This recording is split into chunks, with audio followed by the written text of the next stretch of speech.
Hello guys, myself Ashwar Nagan. Today we are going to start Madhya Pradesh Vishesh Nyayalay Adhiniyam 2011. In previous video, we read about the section 10. 1 से लेके 10 तक हमने previous जो video है इसमें किया था. Now we are going to start section 11. Section 11 क्या बताता है कि special court not bound to adjourn a trial. मतलब ये बता रहा है कि कोई स्पेशल कोर्ट है, shall not adjourn any trial, वो कोई भी पर्पस के लिए ट्रायल को एडजर्न नहीं कर सकता है unless such adjournment is in its opinion, जब तक उसको ये नहीं लगता उसकी ओपिनियन में कि ये जो एडजर्नमेंट मैं कर रहा हूँ ये नेसेसरी है for the interest of justice है, और उसको लगता है ऐसे रीजन से वो राइटिंग में रिकॉर्ड करेगा और तभी वो ट्रायल को एडजर्न करेगा, अदरवाइज उसके पास पावर नहीं है करने की. सेकेंड है कि जो स्पेशल कोर्ट है shall endeavour to dispose of the trial of the case within a period of 1 year from the date of its institution और ट्रांसफर. स्पेशल कोर्ट के पास क्या मतलब उसको क्या बताया गया है कि उसको 1 year के अंदर उसको क्या करना है कि जो ट्रायल है वो पूरी कंक्लूड करनी है, ठीक है, डिस्पोज ऑफ करनी है with in a period of 1 year. और किस तारीख से गिना जाएगा? 1 साल जब से उसने इंस्टीट्यूट किया तब से लेके 1 year तक माना जाएगा कि उसको डिस्पोज ऑफ करनी है, ठीक है. नाउ सेक्शन 12 क्या बताता है? प्रिसाइडिंग जज में act on evidence recorded by his predecessor. A judge of special court may act on the evidence recorded by his predecessor or predecessors or partly recorded by his predecessor or predecessors and partly recorded by himself. मतलब कि क्या होगा, जो special court है हम लोगों को पता है इसमें एक स्पेशल जज होता है, ठीक है.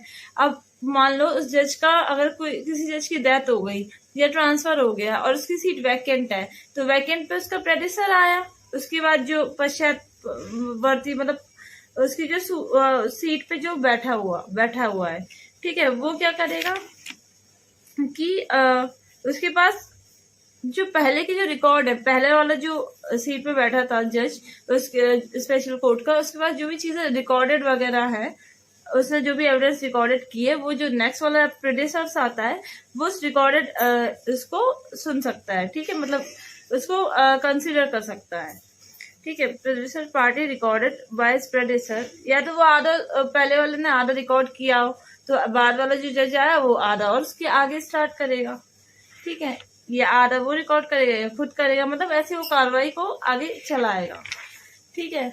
नाउ चैप्टर 3 क्या बताते हैं? कन्फिस्केशन ऑफ प्रॉपर्टी, ठीक है, प्रॉपर्टी को जब्त करना, कन्फिस्केट करना. सेक्शन 13 बताता है, यहाँ पे बोला गया है कि where the state government on the basis of prima facie evidence, मतलब प्राइम फेसी एविडेंस मतलब कि फर्स्ट टाइम देखते ही स्टेट गवर्नमेंट को लगता है या फिर उसको रीजन टू बिलीव है कि कोई पर्सन है जो ये एक पब्लिक ऑफिस को होल्ड कर रहा है या फिर होल्ड कर चुका है पब्लिक ऑफिस को और उसने ये ऑफेंस किया है, ठीक है, तो स्टेट गवर्नमेंट में वेदर और not special court taking the cognizance of offence authorise a public prosecutor for making an application. फिर क्या करेगी स्टेट गवर्नमेंट?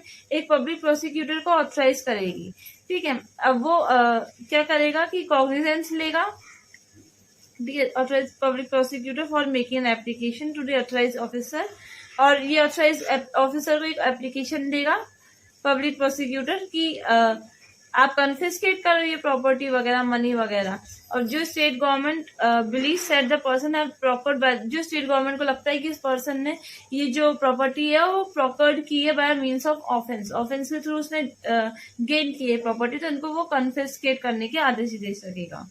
सेकंड बताता है सबसेक्शन 1, उसका ए क्या बता रहा है कि एक या अधिक शपथ पत्र संलग्न होंगे जिसमें उन आधारों का उल्लेख होगा जिन पर वह विश्वास किया गया हो कि उक्त व्यक्ति ने अपराध किया गया है, तथा उस धन की उस रकम और अन्य संपत्ति प्राकृत मूल्य का उल्लेख होगा जिसके बारे में यह विश्वास किया गया है कि अपराध के द्वारा उपाप्त की गई. अब क्या होगा? एफिडेविट वगैरह लगाए जाएंगे, उसमें ग्राउंड्स वगैरह दिए जाएंगे, ये रीजन टू बिलीव मतलब लिखा जाएगा कि जो पर्सन ने ऑफेंस किया है तो उसमें कितने अमाउंट का, कितने वैल्यू का, एस्टिमेटेड वैल्यू का उसने वो किया है, कैसे उसने ऑफेंस के मीन से वो प्रॉपर्ड की वो मनी या वैल्यू, वो सबका उसमें लिखा जाएगा, ठीक है, और वो मतलब शपथ पत्र के द्वारा लगाए जाएंगे उसमें, ठीक है। बी बताता है कि shall also contain any information, उसमें और भी इंफॉर्मेशन रहेंगी available as to the location for the time being of any money और अदर, कोई मनी को लेके, कोई प्रॉपर्टी को लेके, and shall if necessary give other particulars, और अगर जरूरी है तो और भी चीजें पर्टिकुलर जो उस चीज से रेलिवेंट है वो सब भी इसमें इंक्लूड हो सकती हैं। ठीक है। नाउ सेक्शन 14 बताते हैं, नोटिस ऑफ कन्फिस्केशन। ठीक है। धारा 13 के अधीन दिया गया कोई आवेदन, अब 13 में उन्होंने कोई आवेदन दिया, ठीक है, उसे प्राप्त होने पर प्राधिकृत अधिकारी, अब वो आवेदन मिला तो जो ऑथराइज ऑफिसर था अब वो क्या करेगा, उस व्यक्ति पर जिसके संबंध में आवेदन दिया गया है, जो उसमें इसके पश्चात प्रभावित व्यक्ति के रूप में निर्दिष्ट है, एक सूचना की तामील करेगा। अब जिसके अगेंस्ट वो दिया गया था उसको पहले तो एक सम्मन भेजेगा, ठीक है, जिसमें उस समय के भीतर जो सूचना निर्दिष्ट की जाए, जो सामान्यतः 30 दिन से कम की नहीं होगी, उसकी आय, उपार्जन, स्थितियों का स्रोत, उससे पूछेगा कि आप 30 दिन के अंदर अंदर आप बताइए कि आपकी इनकम कहाँ से आई है और ये आपकी जो इसका स्रोत वगैरह क्या है, मतलब कैसे, किस सोर्स से आई है ये आपकी इनकम वगैरह, तो बताने की उससे अपेक्षा की जाएगी, जिससे या जिसके द्वारा उसने ऐसा धन जो संपत्ति जो अर्जित की है। ठीक है।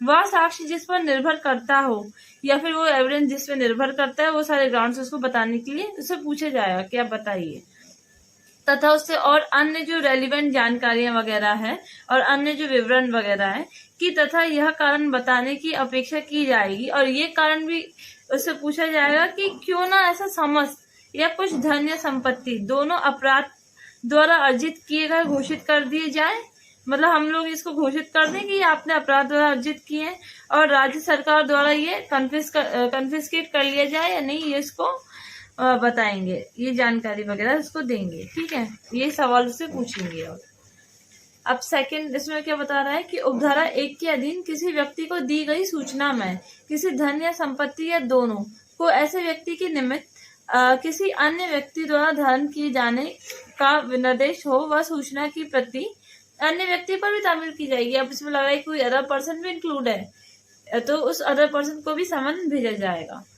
थर्ड में बताया गया, उपधारा 1 में अंतर्दृष्ट किसी बात के भी होते हुए प्रभावित व्यक्ति द्वारा प्राधिकृत अधिकारी के समक्ष अभिलिखित कराई गई साक्ष्य। अब जो वो प्रभावित व्यक्ति, इफेक्टेड पर्सन, तो वो जो मतलब उससे इफेक्ट हुआ है उस चीज से, तो वो क्या करेगा, वो साक्ष्य देगा किसको, प्राधिकृत अधिकारी, ऑथराइज ऑफिसर को, तो उसके समक्ष साक्ष्य देगा, सूचना देगा, विशिष्टियों का विशेष न्यायालय के समक्ष विचारण में खंडन, और उन चीजों का खंडन किया जा सकेगा कोर्ट में, परंतु ऐसा खंडन इस अधिनियम के अधीन विशेष न्यायालय द्वारा अपराधी के अपराध के अवधारण और न्याय निर्णय के विचारण तक ही सीमित होगा। और वो कब तक वो खंडन सीमित होगा, जब तक वो केस जो है वो डिटर्मिनेट नहीं हो जाता या एडजुडिकेट नहीं हो जाता, तब तक वो खंडन उसको सीमित रहेगा। फिर सेक्शन 15 क्या बताता है, कन्फिस्केट और प्रॉपर्टी इन सर्टेन केसेस, कुछ केसेस में प्रॉपर्टी को कन्फिस्केट कर लिया जाता है। द ऑथराइज्ड ऑफिसर में आफ्टर कंसिडरिंग द एक्सप्लेनेशन, पूरा जो एक्सप्लेनेशन था वो सब कंसिडरिंग करने के बाद, if any to this show cause notice issued under section 14 and materials available before it and giving to the person, and in case where a person affected holds any money or property specified in the notice to any person to other person a reasonable opportunity of being heard or ordered। मतलब कि क्या होगा कि अब जो 14 में हमने क्या किया था कि उसको जानकारी दी थी कि कारण वगैरह बताओ, और उसके समक्ष सामग्री वगैरह जो उपलब्ध उनने कराई, उस पर वो विचार करने के पश्चात क्या होगा, और प्रभावित व्यक्ति तथा उस दशा में जो प्रभावित व्यक्ति किसी अन्य व्यक्ति या दूसरा व्यक्ति भी है, उसके माध्यम से भी संपत्ति या वो धन, मतलब धन वगैरह जो धारण किया हुआ है, ठीक है, और ऐसे अन्य व्यक्ति को भी, उन दोनों को क्या होगा, सबसे पहले तो रीजनेबल अपॉर्चुनिटी दिएगा, हियरिंग अपॉर्चुनिटी, और उसको प्रदान करने के पश्चात क्या करेगा, जो ऑथराइज ऑफिसर है आदेश द्वारा निष्कर्ष, मतलब कंक्लूजन निकालेगा, वो अभिलिखित करेगा कि क्या प्रश्नगत समस्त या कोई अन्य धन या संपत्ति विधि विरुद्ध अर्जित की गई है। फिर वो कंक्लूजन निकालेगा कि क्या ये जो प्रॉपर्टी है ये विधि विरुद्ध, मतलब अनलॉफुल मीन से अर्जित की गई है या नहीं की गई। सेकेंड क्लॉज बताता है कि जहाँ प्राधिकृत अधिकारी वह विनिर्दिष्ट करता है कि कारण बताओ, सूचना में निर्दिष्ट कुछ धन या संपत्ति या दोनों अपराध के माध्यम से अर्जित किए गए हैं, ठीक है, किंतु ऐसा धन या संपत्ति को विनिर्दिष्ट चिन्हित करने में समर्थ न होता तो प्राधिकृत अधिकारी के लिए यह विधिपूर्ण होगा कि वह धन या संपत्ति या दोनों निर्दिष्ट करे कि जो इसके सर्वोत्तम निर्णय के अनुसार अपराध के माध्यम से अर्जित किए गए धारा 1 के अनुसार निष्कर्ष अभिलिखित करेगा। फिर जो भी होगा वो कंक्लूजन वगैरह निकालेगा इसमें। फिर थर्ड क्लॉज क्या बताता है कि जहाँ प्राधिकृत अधिकारी इस धारा के अधीन इस आशय का निष्कर्ष अभिलिखित करता है, जब वो कंक्लूजन निकाल लेता है कि कोई धन है या संपत्ति है या दोनों है अपराध के माध्यम से या अपने अर्जित किए हैं ये चीजें, और वहां ये घोषित करेगा कि ऐसा धन संपत्ति या दोनों इस अधिनियम के उपबंध के अधीन रहते हुए मतलब इस एक्ट की प्रोविजंस के अकॉर्डिंग अंतर्गत हम रहते हुए जितने भी विलंगमों हैं उससे मुक्त राज्य सरकार को अधिगत माने जाएंगे। फिर ये मान दिया जाएगा कि जितने भी इनकम्बरेंस थे उस प्रॉपर्टी पे वो प्रॉपर्टी फ्री हो जाएगी सारे इनकम्बरेंस से, और वो प्रॉपर्टी गवर्नमेंट को चली जाएगी। ठीक है, उसके बाद परंतु यदि अधिकृत संपत्ति का बाजार मूल्य प्राधिकृत अधिकारी के पास जमा कर दिया गया है, अगर उसकी मार्केट वैल्यू थी और ऑथराइज ऑफिसर को जमा कर दी गई तो संपत्ति जो है वो कन्फिस्केट नहीं होगी। और जहां कोर्ट बताता है जहां इस अधिनियम के अधीन का कोई कंपनी का कोई शेयर वगैरह है या राज्य सरकार को अधिकृत माना जाता है तो कंपनी अधिनियम जो कंपनीज एक्ट 1956 अथवा कंपनी के संगम अनुच्छेदों में अंतर्गत किसी की बात कंपनी लॉ में कोई भी बात की होते हुए भी कंपनी तुरंत राज्य सरकार को ऐसा शेयर और अंतरिति के रूप में रजिस्टर्ड करेगी। अब ये शेयर वगैरह और पता चला कि अनलॉफुल मीन से ये शेयर वगैरह क्या गेन किए गए हैं तो ये शेयर वगैरह सरकार को हो जाएगी और उनके नाम पे रजिस्टर्ड हो जाएगा। ठीक है, दिया गया है रजिस्ट्रीकृत होगी। ठीक है, अब फिफ्थ क्लॉज क्या बताता है कि इस आधार के अधीन धन या संपत्ति या दोनों अधिग्रहण की प्रत्येक कार्रवाई धारा 15 की धारा 1 के अधीन सूचना की तामील की जाने के 6 मास की कालावधि के भीतर निपटाई जाएगी। अब ये कन्फिस्केट की जितनी भी ये वो है कार्रवाई ये विदिन 6 मंथ में निपटाई जाएगी। ठीक है, 15(1) के अधीन हमने जैसे ही सूचना की तामील की उसके बाद विदिन 6 मंथ में उसको निपटाई जाएगी ये प्रोसीडिंग। उसके बाद 6th क्लॉज क्या बताता है कि the order of confiscation pass under this section shall subject to the order passed in appeal if any under section 17 will be final and shall not be called in question of law। अब इस धारा के अधीन जो भी पारित किया गया है मतलब जो कन्फिस्केशन का आदेश पारित किया गया था और उसकी अपील अगर कोई लगाई गई है अपील यदि कोई हो मैं पारित आदेश के अधीन रहते हुए भी अपील में भी जो आदेश आया उसके अंतर्गत भी रहते हुए भी धारा जो 17 है 17 में अब क्या होगा कि ये जो इसका डिसीजन है वो अंतिम होगा और किसी न्यायालय में और कोई और कोर्ट में इसको प्रश्नगत नहीं किया जाएगा, क्वेश्चन नहीं किया जाएगा। ठीक है, सेक्शन 16 क्या बताता है transfer to be null and void. अब where the issue of notice under section 14 any money or property both referred into the said notice are transferred by any mode whatsoever such transfer for the purpose of the proceeding under this act shall be void मतलब be void and if money or property both are subsequently confiscated to the state government under section 15 then the transfer of such money or property both shall be deemed to be null and void। अगर ये जो property है जो unlawfully gain की गई थी ये अगर किसी और को ट्रांसफर कर दी गई है तो ट्रांसफर जो है उसका वो नल एंड वाइड हो जाएगा। ठीक है, और अगर ये जो सब्सिक्वेंटली गवर्नमेंट द्वारा अगर ये स्टेट गवर्नमेंट द्वारा कॉन्फिस्केट कर दी गई है सेक्शन 15 में तो जो उस मनी का ट्रांसफर वगैरह जो भी थे वो सब ये माने जाएंगे कि वो नल एंड वाइड है। ठीक है, सेक्शन 17 क्या बताता है अपील के प्रोविजंस दिए हैं। इस अध्याय के अधीन प्राधिकृत अधिकारी के किसी आदेश की व्यथित कोई व्यक्ति उस तारीख से जिसको कि अपील या आदेश पारित किया गया था 30 दिन के भीतर उच्च न्यायालय को अपील कर सकेगा। तो ये हाई कोर्ट को ये अपील करता है विदिन 30 डेज और मतलब किसके ऑर्डर से एग्रीड पर्सन कोई भी पर्सन है जो एग्रीड है ऑथराइज ऑफिसर के ऑर्डर से। ठीक है, तो इस चैप्टर में वो हाई कोर्ट को अपील करेगा विदिन 30 डेज। ठीक है, देन सेकंड बताता है कि upon any appeal preferred under this section high court में after giving such party as it मतलब जैसे अपील प्रेफर की गई तो हाई कोर्ट क्या करेगा पार्टी को हियरिंग अपॉर्चुनिटी वगैरह देगा जैसा उसको सही लगता है। फिर थर्ड क्लॉज क्या बताता है कि an appeal preferred under subsection 1 shall be disposed preferably within a period of 6 months. 6 month के अंदर वो डिस्पोज ऑफ हो जाएगी appeal from the date it is preferred and stay order. If any passed in appeal shall not remain in force beyond the prescribed period of disposal of appeal. वही तो इसके बाद disposal का जो prescribe period है उसके बाद भी वो प्रवृत्त नहीं रहेगा। मतलब एक के दिन जो कोई अपील उसके किए जाने की तारीख से 6 मास की कालावधि के भीतर निपटाई जाएगी। ठीक है, और उसका अगर उसको स्थगन भी करना है, उसका आदेश जो भी है, तो अगर अपील में वो पारित किया जाता है तो अपील का जो निपटारा है वो विहित जो कालावधि है उसके भीतर ही होगा, उसके परे नहीं होगा। उतनी टाइम लिमिट के अंदर हमें कंक्लूड करनी है। ठीक है, नाउ सेक्शन 18 बताता है पावर टू टेक पोजेशन। ठीक है, अब जहाँ पे कोई मनी है या कोई प्रॉपर्टी है और वो स्टेट गवर्नमेंट द्वारा कॉन्फिस्केट कर ली जाती है इस एक्ट के अंतर्गत, तो द जो कंसर्न ऑथराइज ऑफिसर है शैल ऑर्डर द पर्सन अफेक्टेड, वो जो उससे जो अफेक्टेड पर्सन है उसको ऑर्डर करेगा एज वेल एज एनी या फिर कोई अदर पर्सन है जिसकी पोजेशन में वो मनी या प्रॉपर्टी है। ठीक है, उनको ऑर्डर करेगा कि आप आइए उसको सरेंडर करिए, डिलीवर करिए। ठीक है, किसको डिलीवर करिए? कंसर्न ऑफिसर को या फिर कोई पर्सन जो इसके द्वारा ड्यूटी ऑथराइज है उनको डिलीवर करें।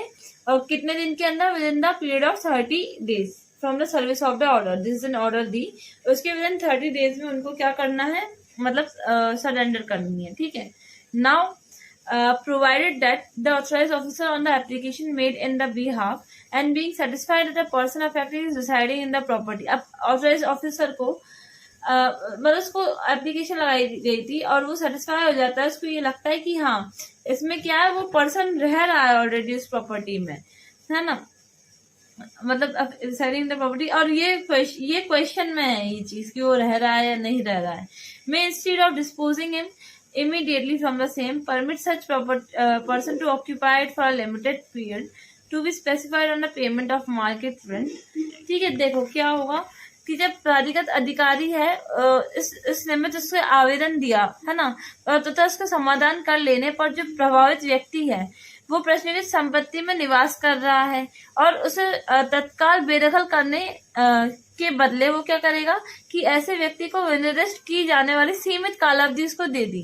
ठीक है, कि उसके लिए राज्य सरकार को ताकि उस टाइम में तुम राज्य सरकार को बाजार मूल्य पे जितना भी उसका भुगतान वगैरह है वो उसका दो, कब्जा बनाए रखने के लिए पैसे दे दो, ये अनुमति दे देगा कि तुम रहो और राज्य सरकार को पैसे देते रहो। ठीक है, और उसके पश्चात ऐसे व्यक्ति उस संपत्ति को खाली, और जब वो दे देगा पूरा तो जो ऐसा व्यक्ति है उसको संपत्ति का खाली कब्जा सौंप देगा। ठीक, सेकंड क्लॉज ये बताता है कि यदि कोई व्यक्ति उपधारा 1 के अधीन किए गए आदेश का पालन करने से अगर वो इनकार करता है, ठीक है, या फिर पालन करने में वो असफल रहता है, तो प्राधिकृत अधिकारी संपत्ति को कब्जे में ले सकेगा, वो अपने कब्जे में ले लेगा संपत्ति को और उस प्रयोजन के लिए ऐसे बल का प्रयोग वो कर सकेगा जैसा उसको सही लगता है। ठीक है, देन थर्ड क्लॉज क्या बताता है कि उपधारा 2 में अंतरिक्ष और कुछ भी बात के होते हुए प्राधिकृत अधिकारी जो उपधारा 1 में किसी धन या संपत्ति या दोनों का कब्जा लेने के प्रयोजन के लिए सहायता के लिए वो पुलिस अधिकारी की भी सेवा ले सकता है। ठीक है, अपेक्षा कर सकता है और अपेक्षा का अनुपालन करना वो उसके लिए मतलब बाउंड है वो पुलिस ऑफिसर के लिए। ठीक है, नाउ सेक्शन 19 क्या बताता है कि रिफंड ऑफ कॉन्फिस्केट मनी और प्रॉपर्टी। ठीक है, where the order of the confis, जहाँ पे सेक्शन 15 में ऑर्डर दिया गया कि आप प्रॉपर्टी को कॉन्फिस्केट कर लो और वो ऑर्डर मॉडिफाइड या एनुअल कर दिया हाई कोर्ट ने। ठीक है, एंड अपील वगैरह में चेंज कर दिया। और where the person affected is acquitted, और जो पर्सन अफेक्टेड था वो एक्विटेड हो गया स्पेशल कोर्ट से, तो जो मनी है, प्रॉपर्टी है, जो भी है वो उस पर्सन को वापस लौटा दी जाएंगी क्योंकि वो तो उसकी थी। ठीक है, उसने कोई अनलॉफुल मीन से रिकवर नहीं की थी वो। इन अ केस अगर वो पॉसिबल नहीं है उसको प्रॉपर्टी रिटर्न करना तो उसको उस प्रॉपर्टी का प्राइस दे देंगे इंक्लूडिंग द मनी वगैरह जो हो गया और जो भी कन्फिस्केट किया गया है विद द इंटरेस्ट के रेट से। और क्या इंटरेस्ट की रेट होगी? 5% पर एनम, जो जिस दिन कन्फिस्केट किया था उस दिन से लेके कैलकुलेट की जाएगी। ठीक है, तो यहाँ ये हमने आज सेक्शन 11 से लेके 19 तक कर लिया है। आई होप आप लोगों को समझ में आया हो। अगर आपको कोई भी डाउट होता है then you may ask in the comment section below. Thank you.